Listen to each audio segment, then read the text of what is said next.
अस्सलामुअलैकुम दोस्तों। तो एक अच्छा तरीकाकार क्या है एनालिसिस करने का, ठीक है, जिसकी वजह से होगा क्या कि हम एक जो एक्यूरेट मूव होगा ओनली वन साइड डायरेक्शन वाला वो हम कैच कर पाएंगे, ठीक है, अगर हमें एनालिसिस करने का तरीकाकार पता होगा। ठीक है, लोगों के अपने अपने स्टाइल होते हैं एनालिसिस करने के, हर एक का अपना अपना मखसूस स्पेसिफिक स्टाइल होता है एनालिसिस करने का। बाय द वे चले मैं अपना आपके साथ सेटअप शेयर कर देता हूँ कि मैं किस तरह एनालिसिस करता हूँ, आप भी करके देखना। अगर आप में कुछ ना कुछ इम्प्रूवमेंट आए तो आप कंटिन्यू रखना, वरना आप स्किप कर सकते हैं। ठीक है, चलो मैं आपको बताता हूँ कि सबसे पहले क्या करना चाहिए। ठीक है, मैं एक दफ़ा ना इसको रिमूव आउट कर देता हूँ, ये जो सारी की सारी चीज़ें मैंने की हुई हैं, ताकि आपको पता चल सके। फॉर एग्जांपल ये आपके पास चार्ट मौजूद है। ओके, सबसे पहले आपने बड़े टाइम फ्रेम को प्रेफर करना है। सबसे पहले आपने 1 डे का टाइम फ्रेम या 4 आवर का टाइम फ्रेम सिलेक्ट करना है। चले मैं 1 डे का टाइम फ्रेम सिलेक्ट करता हूँ। ठीक है, इस तरह आए तो आप रिसेट कर लें एक दफ़ा चार्ट को। ओके, ये आपके पास चीज़ मौजूद है। अब मैं क्या करूँगा, मैं देखूँगा कि बड़े टाइम फ्रेम में इसका सपोर्ट एरिया कौन सा है और इसका रेजिस्टेंस एरिया कौन सा है। तो मैं इसके जो सपोर्ट एरिया है और रेजिस्टेंस एरिया उनको मार्क करूँगा। तो मेरे ख्याल से एक ये मेरे पास एरिया है जहाँ से बिटकॉइन सपोर्ट ले रहा है, तो मैं इसको मार्क कर देता हूँ। ओके, जहाँ से रिजेक्शन मिली वो मेरे ख्याल से ये एरिया बन रहा है, तो मैं सिंपली हॉरिजेंटल लाइन से इधर ड्रैग करके इधर क्लिक कर दूंगा। ओके, ये दो मैंने एरिया मार्क कर लिए हैं। ठीक है, इसके बाद इसके टॉप की जो रेजिस्टेंस बन रही है उसको भी मैं मार्क कर लेता हूँ सिमिलरली। ठीक है, और इससे ऊपर ये जो है रेजिस्टेंस एरिया, लेकिन ये हाई है। लेकिन मैं इस पॉइंट के ऊपर क्यों इतना ज़्यादा मार्क कर रहा हूँ, रीज़न इज़ दैट कि इस पॉइंट के ऊपर अगर आप देखें तो मार्केट 2 से 3 मरतबा रिजेक्ट हुई है, ऊपर जाने ही नहीं दिया। जो सेलर्स हैं उन्होंने मार्केट को नीचे की तरफ पुश किया। सिमिलरली इसी जोन में अगर आप देखें तो इधर भी 3 से 4 कैंडल हैं जो इसी एरिया में रिजेक्ट हुई हैं, उनको रिजेक्शन देखने को मिली है। तो पता चला कि ये वो एरिया, ये वो जोन मोस्ट इम्पॉर्टेंट है जहां से मार्केट को रिजेक्शन मिलती है। ये एक हत्ता कि उसने डोजी कैंडल्स की विक ऊपर की तरफ गई है, लेकिन नहीं, ये ज़्यादा एरिया इंपॉर्टेंट है। इसी तरह ये वाला जोन मोस्ट इम्पॉर्टेंट है जहां से मार्केट को रिजेक्शन देखने को मिलती है। तो बाय द वे मेरा कहने का सिंपल मतलब था, सबसे पहले आपने क्या करना है, बड़े टाइम फ्रेम में सपोर्ट एरिया और रेजिस्टेंस एरिया को मार्क करना है, यानी कि लेवल लगाना है। इसके बाद आपने आना है छोटे टाइम फ्रेम के ऊपर। 1 आवर का टाइम फ्रेम सिलेक्ट कर लें। ठीक है, ओके, चलें 1 आवर का टाइम फ्रेम जैसे मैंने सिलेक्ट किया, मैं रीसेट चार्ट को करता हूं। अब आप देखें ये मेरे पास एक नीचे सपोर्ट एरिया है और ये मेरे पास ऊपर एक रेजिस्टेंस एरिया। अब 1 आवर टाइम फ्रेम में जो हमें सपोर्ट एरिया दिखाई दे रहा है वो एक तो ये हमारे पास है जहां से बिटकॉइन सपोर्ट ले रहा है।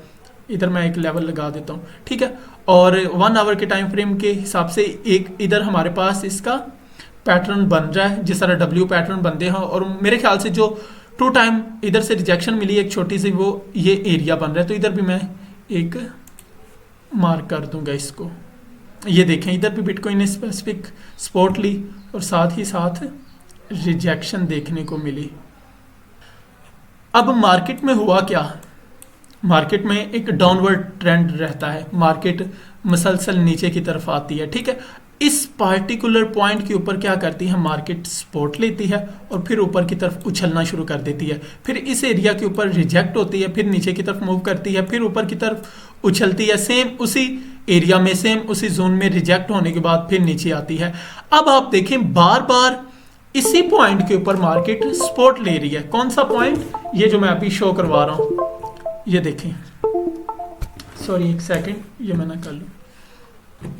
अच्छा, ये वाला पॉइंट आप देखें, मार्केट ने इस पॉइंट के ऊपर भी सपोर्ट ली। सिमिलरली जब नीचे गिरती है तो इसी पॉइंट के ऊपर फिर थोड़ा सा पुल बैक ऊपर की तरफ लेने के बाद फिर अगेन अगर मार्केट को सपोर्ट मिलती तो इसी एरिया में। अब देखो मार्केट स्विंग ट्रेड होना स्टार्ट करती है, तो इसी पॉइंट के ऊपर, यानी कि ये वो जो सपोर्ट लेवल हमने बड़े टाइम फ्रेम में भी लगाया, छोटे टाइम फ्रेम में भी लगाया, तो इसी जोन में मार्केट मूव करती है। अब मार्केट मूव करते हुए क्या करती है, ऊपर की तरफ एक ब्रेकआउट देती है। ये अगर मानो ना मार्केट जब गिर रही थी तो इस पॉइंट में, इस एरिया में मार्केट ने सपोर्ट ली है।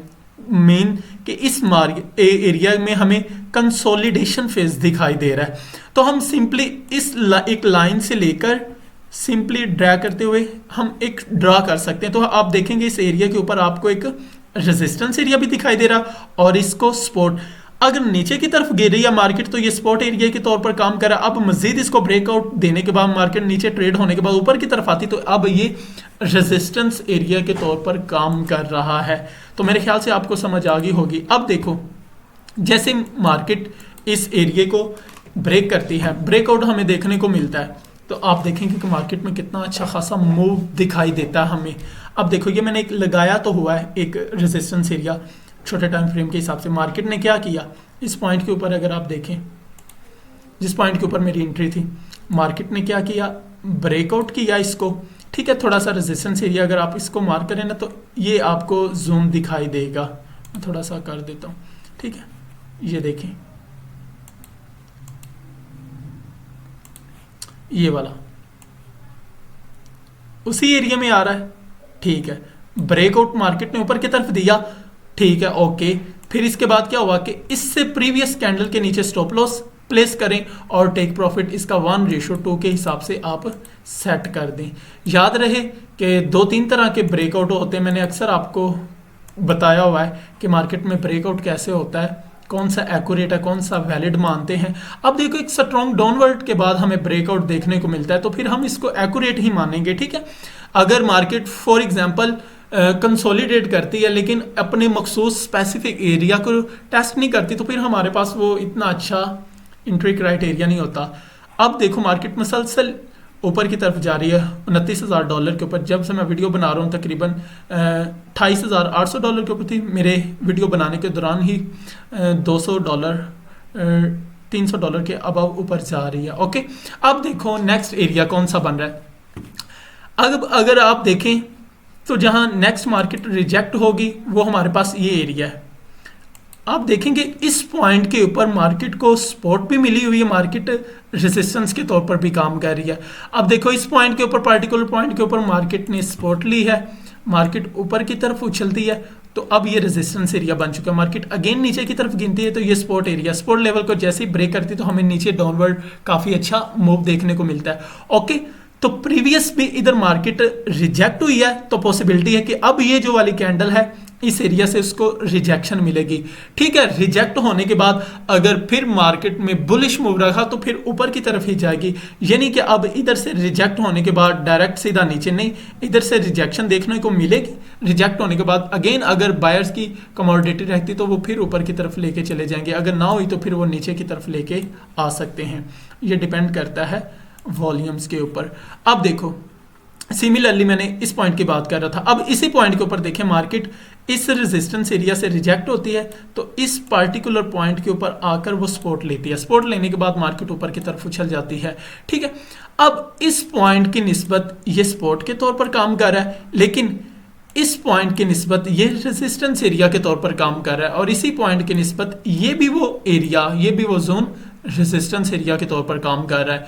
तो आप देख सकते हैं कि यहाँ इस वजह से मैंने कहा कि आपको रिजेक्शन देखने को मिल सकती है। सिमिलरली आप भी मखसूस एरिया, मखसूस लेवल्स ड्रा करके आपको पता चल सकता है कि कहाँ कहाँ से मार्केट रिजेक्ट हो सकती है, कहाँ से वो बाउंस बैक हो सकते हैं। सिमिलरली इसी तरह ऑनवर्ड आगे की तरफ अगर हम देखें तो अगर इसको इस एरिया को क्रॉस कर जाती है मार्केट तो इससे अगला जो रिजेक्शन जोन होगा वो हमारे पास ये वाला पॉइंट बन रहा है, ठीक है, $29,990 और इससे पहले हमारे पास है $29,346। ये वो रिजेक्शन जोन है, ये वो एरिया है। अब आपने लेवल्स लगा लिए, अब आपको पता चल जाएगा कि मार्केट कैसे ट्रेड करेगी, मार्केट में इस बिटकॉइन में कैसे कैसे मूव आएगा। अब आप जस्ट ओनली बैठ के देखेंगे कि ये जो मैंने लेवल्स लगा दिए आया कि बिटकॉइन क्या इनको रिस्पेक्ट करता है कि नहीं।